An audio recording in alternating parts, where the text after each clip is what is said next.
श्री नीलमणि शास्त्री जी महाराज। नित्य नियम दिनचर्या, सुबह से सांझ त्रिकाल संध्या बंदन और श्रीमद् भागवत मूल पारायण का पाठ। जीवन गुजर गया पंडित जी का पाठ करते करते। एक दिन 4 संत महात्मा उनकी कुटिया पर पधारे। कहा, देवी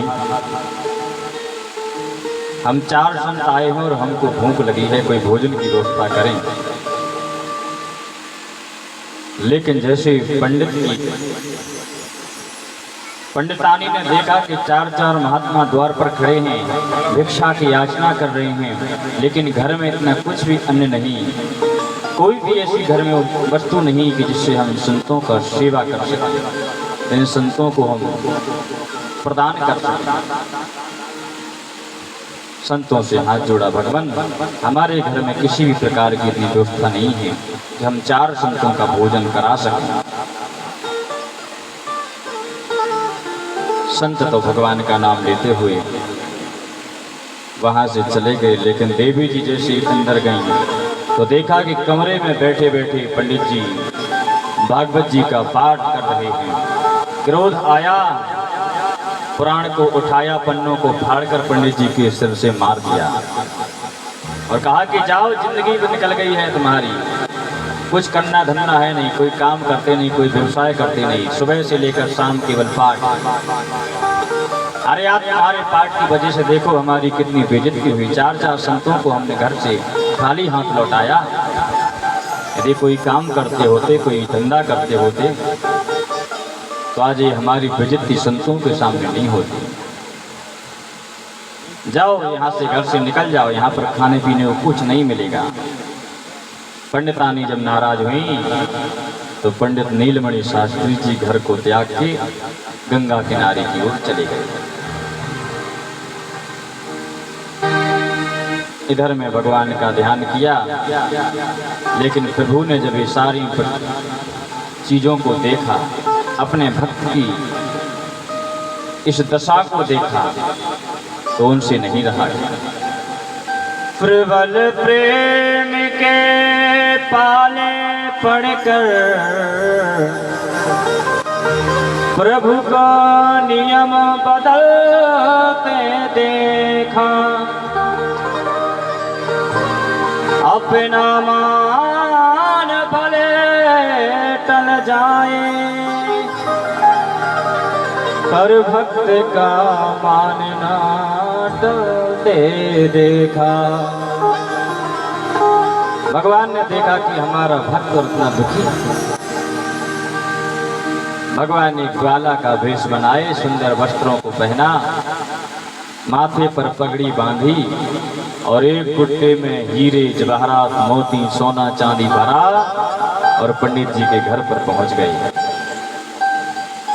देवी इस कुछ सामान है, इसको घर में रख लो। पंडिताई ने कहा, कौन है, सामान कहाँ से लाए, किसका है, इसमें क्या है? डलिया ऊपर से कपड़े से ढकी हुई है। इशारा किया कि हम बोल नहीं सकते हैं, हम मूक हैं, पेन कापी दो तो लिख सकते हैं। पंडितानी ने वे कलम दी, कॉपी दी, तो मानो भगवान जो ग्वाल बन करके आए हैं उन्होंने लिख दिया कि देवी तुम्हारे जो पंडित जी हैं वो हमारे यहाँ नौकरी करते हैं, हम उनको देना तो चाहते हैं लेकिन वो कभी हमसे लेते नहीं हैं। लेकिन अभी मुझे पता चला कि उनको धन की आवश्यकता है, इसलिए मैं कुछ उनकी कमाई का, उनकी नौकरी का एक वेतन लेकर के आया हूँ, इसको रख लीजिए। इतना लिख करके वो डलिया सौंप करके चले गए। जैसे पंडितानी ने उस डलिया को खोला, देखा अनेक प्रकार के बाहुल द्रव्य रत्न हीरे चांदी मोती पड़े हैं। प्रसन्न हो गई, तुरंत सोने को उठाया, बाजार में बच्चों को लेकर के गई, उसको बेचा, सुंदर सुंदर वस्त्र पहने, नए नए वस्त्रों को लाई, घर की अन्य वस्तुओं को पंडितानी लाई। सारा घर आज धन से जगमगा रहा है। सांझ हो गई, पंडित जी ने सोचा अब तो पंडितानी का क्रोध ठंडा हो गया हो, क्यों ना घर चला जाए। जैसे ही घर पे आए इस द्वारे पर सोने की थाली में आरती सजाई हुई, पंडित जी की आरती हो रही है। पंडित जी ने कहा, देवी ये क्या चमत्कार हो गया। सुबह भी पूजा हुई लेकिन उस पूजा में कुटाई, और शाम को भी पूजा हो रही, आखिर प्रसन्नता क्यों। पंडितानी चरणों में गिर गई, स्वामी आज तक आपने बताया नहीं कि आप कितने बड़े व्यापारी के यहाँ नौकरी करते थे। बोले नौकरी और हम, अरे हम किसी के यहाँ कोई नौकरी नहीं। नहीं मुझे सब पता चल गया। देखो अभी अभी वो आपका वो गूंगा सेठ आया था, बोल नहीं पाता, इतना सारा धन दे करके गया है और इस पेज पर लिख गया है, इसको स्वयं पढ़ो। जैसे ही पंडित जी के हाथ में वो कॉपी दी, उन्होंने पढ़ा।